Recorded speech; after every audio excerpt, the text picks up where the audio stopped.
The Earth has an electric heart, and electromagnetic waves, known as the Schumann resonance, are the pulse. The modes of the extremely low frequency Schumann resonance propagate and sustain in between the conductive ground surface and conductive ionosphere of Earth. The foundational Schumann resonance has a frequency of approximately 7.8 Hz, its wavelength being the same length as the circumference of our planet. Higher frequency modes of decreasing power exist at approximately 14, 20, 26, and 32 Hz, and as the different waves of the Schumann resonance wrap around the Earth, they overlap with themselves, sustaining and resonating as a multi-layered electromagnetic signal. Atmospheric electrical discharges, otherwise known as lightning, create and sustain the EM waves of the Schumann resonance, while changes in the ionosphere and solar vents also can alter the characteristics of the Schumann resonance. In this video, we will explore the many factors which influence the Schumann resonance across a 24-hour diurnal timescale. I'm your host Stefan, and welcome to Geophysics Explained. Existing in the range of 8 to 40 Hz, the Schumann resonance is about 100,000 times lower frequency than the lowest frequency radio waves used for AM and FM radio. Because of their ultra-low frequency and global generation, Schumann resonance waves can be detected anywhere on Earth, underwater, and even underground. This makes the extremely low frequency Schumann waves accessible to anyone for research worldwide, and a global network of magnetometer observation stations has existed since the 1990s. Decadal, yearly, and seasonal trends in the Schumann resonance are of interest to geoscientists worldwide, and there is also a strong interest in how the Schumann EM waves change on average over a 24-hour day-to-night cycle. Though the Schumann resonance is a worldwide electromagnetic phenomenon and it can be measured globally, local electromagnetic effects alter the data in one location versus another location on the other side of the globe. Lightning strikes, the primary energy source of the Schumann resonance, will alter the resonant waves closer to the lightning. Two stations measuring the Schumann resonance at the same time, one at night and the other during daylight, will observe slight differences in the waves from each other because the height and relative ionization of the ionosphere changes from day to night. Quantifying the diurnal changes that impact the Schumann resonance electromagnetic waves is important as it allows scientists to better understand all the different components that affect the Schumann resonance. With this information, the more subtle effects of the Schumann resonance as impacted by the sun, cosmos, and even brain waves can be observed by first correcting for diurnal patterns. There are a lot of terms that will be used throughout the video, and it's okay to not be familiar with all of them. Term definitions are in the video description. The most obvious way Schumann radio waves change over a 24-hour cycle is in their power. When lightning activity increases, mean power of the Schumann resonance modes increases as well. These power changes due to lightning are observable worldwide, and when lightning is happening near the observation station, the power increases for the different modes of the Schumann resonance are even greater. Without nearby lightning, the Schumann resonance can still be distinguished from the overall electromagnetic spectrum easily, but when the broad 200-kilometer radius area around an observation region is experiencing lightning at the maximum amount possible, this meaning the sum of lightning energy is in the range of 1 to 10 megaamperes, then the following increases in power for the modes of the Schumann resonance is observed. The foundational first mode increases in power by up to 30%. The power of the higher modes is more easily increased from local lightning, with mode 2 power increasing by 50%, power for modes 3 and 5 increasing by a whopping 120%, and mode 4 power increasing by 70%. These large power increases for the different modes are for when extremely high energy thunderstorms pass near the observation station recording the data. A lightning storm passing nearby or overhead of any strength will increase the power of the Schumann resonance waves experienced locally. An interesting side note is that just as mode 3 and 4 power increases by over 100% from lightning in a local area, mode 3 and 4 power has been observed to increase by a similar amount in a local area days before a high magnitude earthquake. The electrical currents of the Earth and atmosphere are intimately linked, something Nikola Tesla knew and was working on more than 100 years ago. It's speculated that it was Tesla who first predicted the electromagnetic waves known as the Schumann resonance, but as most of his notes and work was destroyed, we might never know the truth. I do quite like the alternate moniker of Tesla waves though. Zooming out from local atmospheric effects, world thunderstorm intensity is varied no more than threefold over average during the day. In other words, it's highly unlikely for any single day to experience more than 3 times the amount of lightning compared to the daily average.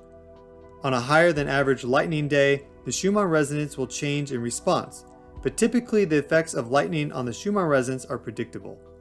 Thunderstorm regions around the world pulse in activity in a clock-like manner, and the frequency ranges of the Schumann resonance modes changes with them. The 3 universal lightning centers, also known as chimneys, are Southeast Asia and Australia, Africa, and South America, due to these tropical regions having deep electrically active atmospheric convection. Approximately 2 of every 3 lightning flashes occur in the latitude interval of plus or minus 23 degrees, so it's when these lightning regions are most active that we see the largest diurnal variations in the Schumann resonance modes. Before continuing, we must understand that electromagnetic waves are the sum of 3 component vectors, 2 horizontal and parallel to the ground, x and y, and 1 vertical and perpendicular to the ground, z. When measuring the Schumann resonance and its different parameters, it's important to note for which component the measurements apply to. For a better understanding of the 3 components of a magnetic field, watch my Magnetics and Types of Magnetism Geophysics Explained video.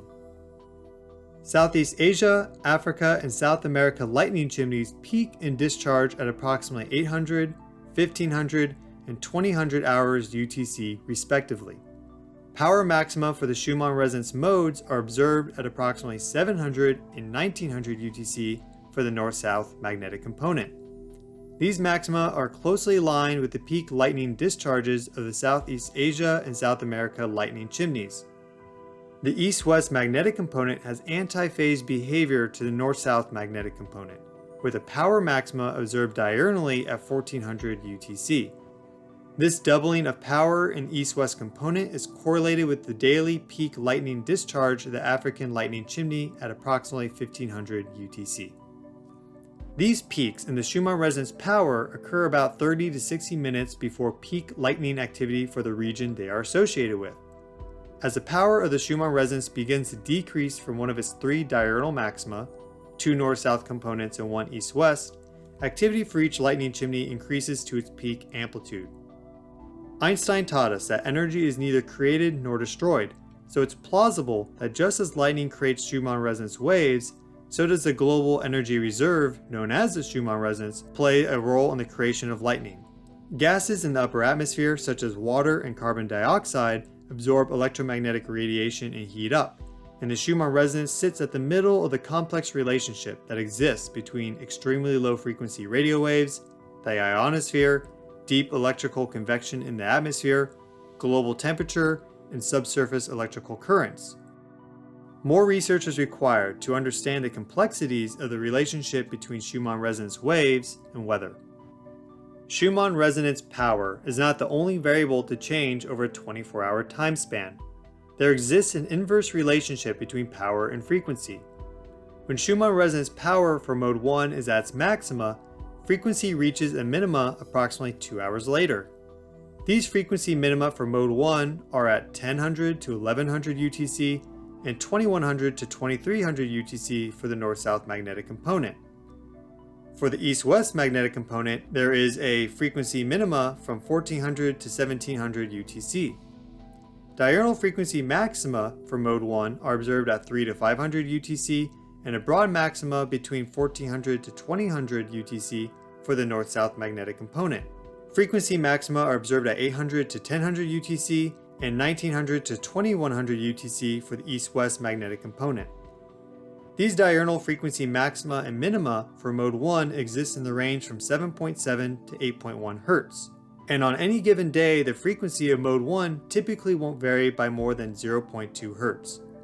To simplify the whole relationship, when the power of mode 1 increases, frequency decreases and vice versa.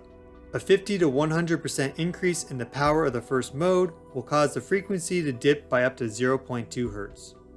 There is also a correlation between Schumann resonance power and Q factor, the dampening of a wave. A higher Q factor indicates a resonator loses less energy and is better able to sustain itself, whereas a low Q factor indicates that a resonator will dampen out quickly. A good example of a resonator is a pendulum. For the foundational mode, the correlation is strong between power and Q factor, and when mode 1 power moves up or down, so does Q factor in the same direction. More complex and variable relationships between power and Q factor emerge when observing across all the modes. For example, with this data here, we observe a linear trend of increasing resonance from mode 1 through to mode 4 over the course of 8 hours, with 2 large power surges during this time occurring at the beginning and end of the phenomenon. There is a general consistent pattern in the frequency and power of modes 1, 2, and 3 throughout the day for the east-west magnetic component, and this is due to the influence of the African lightning chimney peaking in activity at approximately 1500 UTC. 1 power maxima for modes 1, 2, and 3 is observed daily in the east-west magnetic component from 1400 to 1500 UTC. Daily frequency charts for modes 1, 2, and 3 look remarkably consistent in the east-west magnetic component as well, with the most obvious feature being a steep frequency minima for all 3 modes at 1400 to 1600 UTC, this being the same time as when the power for the 3 modes reach their daily maxima. For the north-south magnetic component, there are differences between the modes diurnally. Mode 1 has 2 distinct frequency maxima, whereas Mode 2 has 4 frequency maxima, and Mode 3 has 6 frequency maxima throughout the day. With ascending mode number, signal-to-noise ratios decrease, variability in the measurements increases, and it's harder to extract information and patterns from the data. It's for this reason we focus on the diurnal changes of Mode 1 so much, as the bulk of the energy that makes up the Schumann resonance propagates as the foundational mode at approximately 7.8 Hz. The signal-to-noise ratio is highest in the foundational mode, and therefore the cause and effect between lightning, power, frequency, and Q factor are the easiest to observe. The other large contributor of energy to the Schumann resonance besides lightning is the ionosphere. With the Earth spinning on its axis, a new region of the ionosphere is always undergoing sunrise, with solar Lyman alpha radiation occurring nearly instantly in the ionosphere's D region 60 to 100 kilometers in altitude.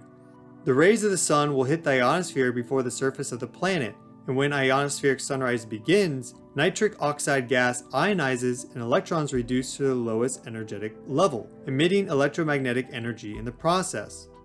Sunrise hits the ionosphere 100 kilometers up about 45 minutes before the surface of the planet, and less than 30 minutes after this, the amplitude of the Schumann resonance has already increased significantly. From ionospheric sunrise, the foundational mode will increase in amplitude on average by 12%, and similarly decrease quickly by the same amount from ionospheric sunset. From ionospheric sunrise and sunset, Mode 2 increases and decreases in amplitude on average by 16%, and Mode 3 increases or decreases in amplitude on average by 25%. Ionospheric sunrise and sunset increases the amplitude changes of the higher modes to a greater percentage than Mode 1, but the overall energy increase and decrease is still predominantly in Mode 1, as the foundational mode is a better resonator and therefore a much larger store of electromagnetic energy than modes 2, 3, 4, 5, and beyond. With a high enough sampling interval, the clock-like accuracy of the ionospheric Schumann resonance amplitude variations can be revealed on the timescale of minutes. Magnetometer observation stations measuring the Schumann resonance at lesser time resolutions can misinterpret this ionospheric effect and attribute the changes to lightning variations if occurring at the same time. This would be location dependent. Many sources of energy contribute to the electromagnetic waves of the Schumann resonance. The spin of the Earth feeds the Schumann resonance constantly, while the 3 dominant lightning chimneys of Southeast Asia and Australia, Africa, and South America boost the signal significantly at 800, 1500, and 2000 hours UTC respectively. Human brains also create electromagnetic waves in the same frequency range of the Schumann resonance. And while it's impossible for brainwaves not to impact the Schumann resonance because they share the same frequency ranges, the impact of the effect from human cognition on the global Schumann resonance is unknown. To recap, one of the clearest diurnal patterns of the Schumann resonance is between power of the modes and global lightning chimney activity. Around the same time lightning activity is at its daily greatest in one of the chimneys, the power of the Schumann resonance will also be at or near one of its total power maxima. There is also a clear relationship in the foundational mode between power and frequency. When mode 1 power increases, frequency decreases and vice versa. For the higher modes, the frequency to power relationship still exists, but has greater variability in expression. Q-factor diurnal variability is approximately similar across the different modes. If experiencing lightning activity near you, the power of the different Schumann electromagnetic waves will be increased over baseline, and the amount of power increase depends on the total lightning energy discharge. Just before sunrise and sunset, the Schumann resonance will also change in amplitude. The Schumann resonance will be strongest and lowest frequency at different times during the day depending on where you live, and I encourage you to convert the UTC times from this video into your local time to find out when this is. Thanks for watching this Geophysics Explained video. If you enjoyed the video, politely click the like button and subscribe for more content like this. Share the video with others who are interested in electromagnetic energy and the Schumann resonance, and if you have any questions or comments, please leave them below. The information presented in this video is complex and takes time to understand. If you find yourself not fully grasping everything, I suggest you continue your research either by rewatching the video or by studying the research papers linked in the video description. Blessings to all. Namaste.